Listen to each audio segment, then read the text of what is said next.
আসসালামু আলাইকুম ভিউয়ার্স, কেমন আছেন? আশা করি সবাই ভালো আছেন। আজকে আমি আপনাদের মাঝে একটি ভালোবাসার প্রকৃত তদবির নিয়ে আসলাম, যেটা অনেক পাওয়ারফুল এবং কার্যকারী একটি টোটকা। এই টোটকাটি আপনারা যদি অনুসরণ করে যদি কাজ করেন, ইনশাল্লাহ কাজ হবে। তা আমি এই কয়দিন ভিডিও দিতে পারি নাই, কারণ আমাদের এইদিকে অনেক ঝড় হয়েছিল। ঝড় হওয়ার পরে তার ছিঁড়ে যাওয়ার পরে কোনো কারেন্ট ছিল না, তাই ভিডিও আমি দিতে পারি নাই। আর আজকে ভোট হচ্ছে, এই জন্য অনেক দেরি হয়ে গেল ভিডিওটি করতে। যাই হোক, আজকে যে বশীকরণটা দিচ্ছি, এই বশীকরণটা অনেক পাওয়ারফুল। নিয়মভাবে যদি কাজ করতে পারেন, তাহলে ওই ছেলে বা ওই মেয়ে আপনার হয়ে যাবে সারা জীবনের মতন। তার আগে বলি, যারা আমার চ্যানেলটি এখনও পর্যন্ত সাবস্ক্রাইব করেন নাই, অবশ্যই চ্যানেলটি সাবস্ক্রাইব করবেন, লাইক, কমেন্ট এবং বন্ধুদের কাছে কমপক্ষে 30টা শেয়ার করবেন। শেয়ার করার পরে আমার কাছে অনুমতি নিয়ে তারপরে কাজগুলো করবেন। ইনশাল্লাহ আমি সবাইয়ের অনুমতি দেব। আমার অনুমতি ছাড়া যে কাজ করবে, ঠিক আছে, তার কোনো কাজ হবে না। অনেকেই অনেক কথা বলছেন, সেগুলো আমি পরে বলবো। আগে নিয়মটি জেনে নেই, কারণ নিয়ম বলতে বলতেই ভিডিওটি অনেক বড় হয়ে যাবে। এই জন্য ভিডিওটি কেটে কেটে দেখবেন না, নইলে আপনারা কিছুই বুঝতে পারবেন না। যদি কেউ তার প্রেমিকাকে সদা সর্বদা নিকটে রাখতে চায় বা তার কথায় চালাতে চায়, তাহলে শনি বা মঙ্গলবারে এই আমল করবে। ঠিক আছে, শনি অথবা মঙ্গলবারে এই আমলটি করবে। আর আমি কিন্তু এটা বই থেকে দিচ্ছি, সেটা আপনারা অবশ্যই বুঝতে পারতেছেন। এটা কিন্তু আমি পুরনো কিতাব থেকে দিচ্ছি। দেখুন, শনি বা মঙ্গলবারে এই আমল করবে। এই আমল সঠিকভাবে সঠিক ফর্মুলা দিয়ে করলে প্রেমিকা তার প্রেমিকের জন্য পাগল হয়ে ছুটে আসবে, তার কথা মতো চলবে। এটা একটা শ্মশানের বান।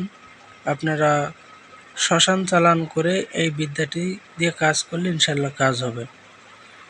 তাবিজ লেখার নিয়ম, ঠিক আছে। শ্মশানের কয়লা মানে আপনি দ্রব্য শক্তি, মানে আপনি যা সংগ্রহ করবেন সেটা আমি বলতেছি। প্রথমে 1 নাম্বার, শ্মশানের কয়লা আপনাকে সংগ্রহ করতে হবে, এবং শ্মশানের কয়লার সাথে মানুষের যে হাড় পাওয়া যায়, ছাই হোক বা নর্মালি যে হাড়, ওটা হোক, আপনারা একটু যে করেই হোক সংগ্রহ করবেন। আর মানুষের হাড় সংগ্রহ করলে ওই বশীকরণ কখনোই মিস হয় না, ঠিক আছে। আপনারা হাড় সংগ্রহ করবেন। কবরের মাটি যদি আরও ভালো হয়, পাওয়ারফুল করতে চাইলে শনি মঙ্গলবারে যে মানুষটা মারা যায়, ওই কবরের মাটি আনলে আরও ভালো হয়। আর যদি না পান, তাহলে এমনি কবরস্থানের মাটি আপনারা নিয়ে আসবেন, যেখানে কবর সেখান থেকে মাটি নিয়ে আসবেন। কবরে তুলসী গাছ এবং যাকে কবরে দেখবেন যে তুলসী গাছ আছে, যদি পারেন তো নিয়ে আসবেন।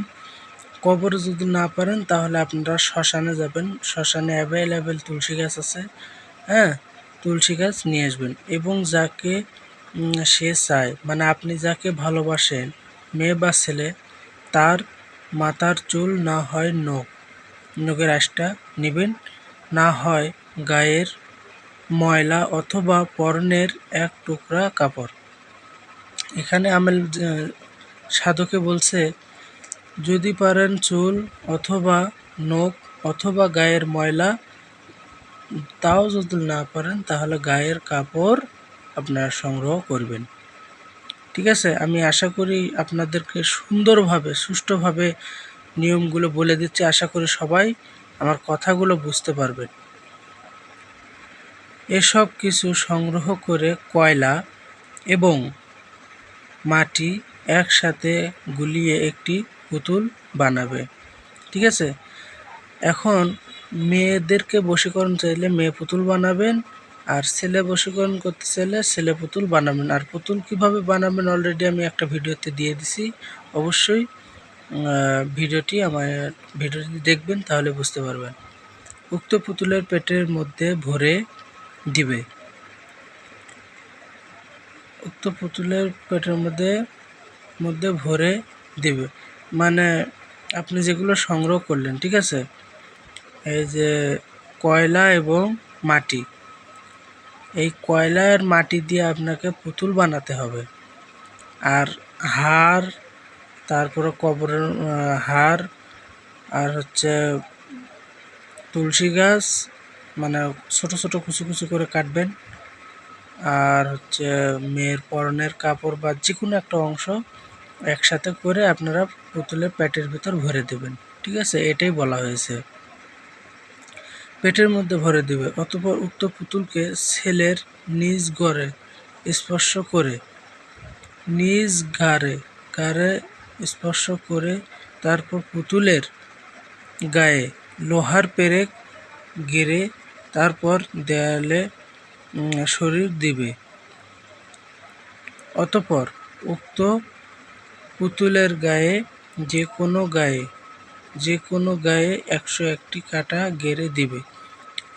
আর কাটা না পেলে আলপিন গেড়ে অতঃপর সেটাকে হেফাজত জায়গায় রেখে দিবে। আচ্ছা, বিশেষ করে সব ফর্মুলাগুলি সংগ্রহ করতে হবে, ভুল না হয় সঠিকভাবে ভরে এই পুতুলটি তৈরি করতে হবে। আচ্ছা, বইয়েতে এত কিছু আপনাদেরকে বিশ্লেষণ করে না, আমি বলে দিচ্ছি। আপনারা কাটা, এখানে কিসের কাটা বলা হয়েছে? সব থেকে বান বশীকরণ আপনার ময়না কাটা। ঠিক আছে, বড় বড় ময়না কাটা আপনারা 101টা সংগ্রহ করবেন, ইনশাল্লাহ আপনারা ওটা দেখে। আর যদি পারেন যে আমরা ময়না কাটা পাবো না, তাহলে 101টা আলপিন ব্যবহার করতে পারেন। প্রথমে পুতুলটি আপনারা জাগ্রত করে নেবেন। ঠিক আছে, এটা কিন্তু খুব পাওয়ারফুল একটি নকশা হবে, যাকে করবেন তার অবস্থা একেবারে খারাপ হয়ে যাবে। বুঝে শুনে কাজগুলো করবেন। আপনাদের 2 পাও ধরে বলি, এই কোনো মেয়েকে বা কোনো ছেলেকে এমনি এমনি কষ্ট দেবেন না। যদি বিয়ে করার ইচ্ছাই হয় তাহলে অবশ্যই সুন্দরভাবে বশীকরণ করে একেবারে বিয়ে করবেন, সারা জীবনের মন সংসার করে খাবেন। আল্লাহর রহমতে আপনারা সুখে থাকবেন, আমি দোয়া করি। আর যদি খারাপভাবে কাজ করেন তাহলে কিন্তু অভিশাপ লেগে যাবে। ঠিক আছে, তো আশা করি আপনারা বুঝতে পারছেন। প্রথমে প্রাণ প্রতিষ্ঠা করে নেবেন পুতুলের গায়ে। প্রাণ প্রতিষ্ঠা করার পরে 101টা আলপিন এরকম মারবেন। মারে ওই পুতুলটা আপনারা মেয়ের বাড়িতে রেখে দেবেন। ঠিক আছে, মেয়ের বাড়িতে যে কোনো একটা অন্ধকার বা কোনো যে জায়গা ব্যবহার করে না বা চলাচল করে না, বা ওই জায়গাটা হাত পড়ে নাই, ওই জায়গায় আপনারা গোপনে গেড়ে দেবেন বা মাটিতে পুঁতে দেবেন চলাচলের পথে। অথবা যদি না পারেন, শ্মশানে যেখানে চিতা পড়ায় এটি চিতার মাঝখানে গাড়ি দেবেন। আর এখনকার চিতা তো ডিজিটাল, পাকা। আপনারা এই চিতার মাঝখানে, এই যে মাথা, যেখানে মাথা রাখে, এই মাথার মাঝ বরাবর আপনারা পুঁতে দেবেন। ঠিক আছে, পুঁতে দিলে 24 ঘন্টার মধ্যে খেলা শুরু হয়ে যাবে। আর এক ভক্ত বলছে যে হাত দেখে হচ্ছে রাশি গণনা করে। হাত দেখে রাশি গণনা হচ্ছে, এর একটা আমার অনেক বই আছে, আপনার বলে যে এত এত সময়ের মধ্যে এত একটা ছাটা হয়, এই ছাটার মাধ্যমে এটে বা সংখ্যা ধরে। ঠিক আছে, এটা হচ্ছে আন্দাজে একটা অনুমান করে কথাগুলো বলে, এই জন্য কাজের সঠিক হয়ে যায়। তো এইরকম এগুলো হাজিরার অভাব নাই, শেষ নেই, অনেক হাজিরা আছে।